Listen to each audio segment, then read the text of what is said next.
Good afternoon, my dear friends. Happy to be with you again this afternoon, and despite the sadness and the sorrow I feel for the victims of that murderous rocket attack, I'm nevertheless encouraged by the fact that you, the representatives of the democratic opposition in Iran, and in my view, therefore, the true representatives of the people of Iran, are more committed than ever to continue the struggle for justice and freedom and for democratic change in Iran. And this strong commitment, this strong spirit is the result of the strong leadership of President Rajavi, what I appreciate and highly admire. My friends, last time when we met, I believe it was in Paris, I was more optimistic than today.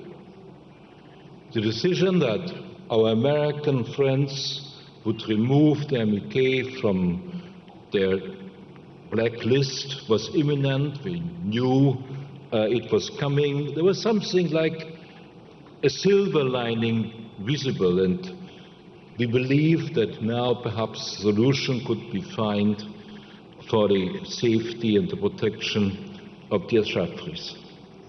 Today I must confess I'm in a different mood. I'm angry, really angry. Perhaps you wonder why people like me and those here are lending their names and their reputation for your cause. Why are we doing this? We are doing this because we believe that we can increase the visibility of your case, that we can create awareness and worldwide public opinion, and in this way build an invisible wall of protection around those who are now in Camp Liberty. This obviously does not work. The attack shows that we could not guarantee the freedom, could not guarantee the security of the people there. And we have to ask some very serious questions.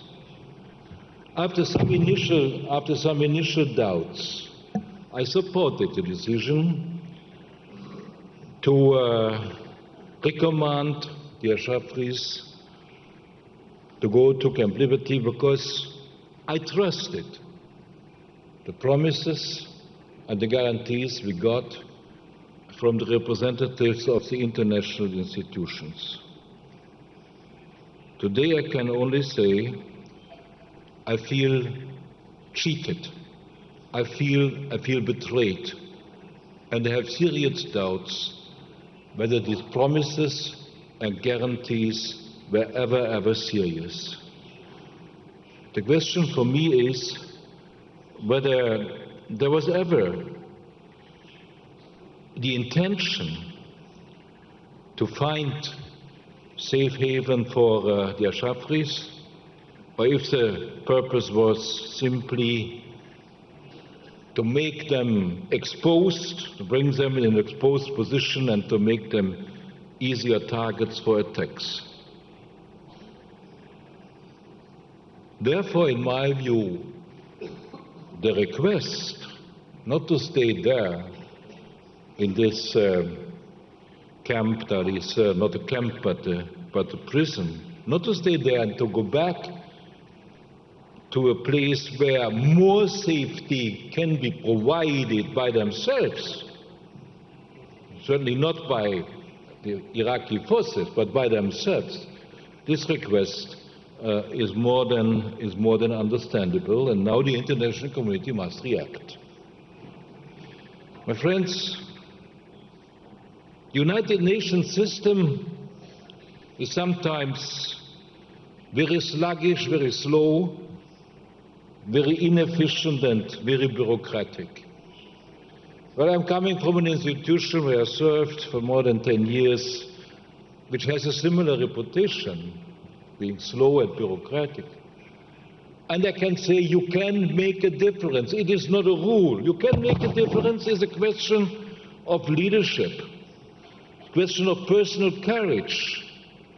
We must ask the Secretary General of the United Nations, what does he want to do?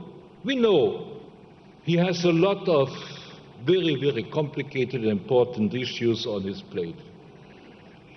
And very often these issues are questions of life or death, we know that. But here, this one, the Camp Liberty, Camp Ashraf problem, is a problem that he can solve. The instruments are there. It is not a case without hope. And he, the Secretary General, he is not obliged to follow the political considerations or geopolitical interests of some Security Council members. His obligation is to do, as John Ziegler rightly put out, his obligation is to do what the Charter of the United Nations and the Convention of Human Rights require him to do. He can keep it on the agenda, and he can ask the international community to take action again and again until something happens. And I would also like to ask the question whether the Secretary General feels it would be appropriate to re-evaluate the offices of Martin Kobler. The trust that is lost cannot be established again, and therefore the Secretary General must consider the possibility to replace him. And by the way, it does not really help that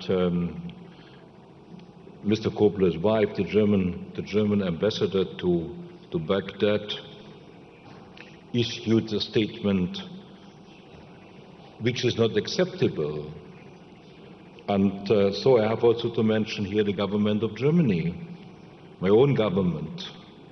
I expect the German Chancellor and the Minister for Foreign Affairs to make it very clear that this statement of the German ambassador to Baghdad is not the position of the German government. This statement shows a sheer ignorance and political incompetence. A German ambassador is supposed to represent the German people in the host country. I can only say she does not represent me. She does not represent hundreds and thousands. She does not represent hundreds and thousands of supporters to a case in my country. And I would like to mention here that I'm proud living in a country that has a constitution in which the right of political asylum is guaranteed as a directly applicable personal right that is enshrined in our German constitution, not very often in the world. Sometimes I have the feeling this is a cry from far, far away, but it's still in our constitution. It has something to do with our history. We know what it means if people need protection from suppression and prosecution. So I would expect especially the German government to show more responsibility and to show more solidarity with those in Camp Liberty. I would like to mention also the United Nations High Commissioner for Refugees. I should explain that Antonio Guterres is a good friend of mine, close friend of mine since more than 20 years. And I have always seen him as a person with a strong sense of humanity and solidarity and strong leadership qualities. He is not a coward. He is not a coward. He is not a bureaucrat. So I asked him, Antonio, get rid of those who try to delay and obstruct everything that could help to solve the problem. Make it your personal priority, your personal agenda, to take every effort. Antonio, I would say, Antonio, do not let those governments go away with the attitude, we do not know, we do not see, we do nothing. Do not allow them to do this.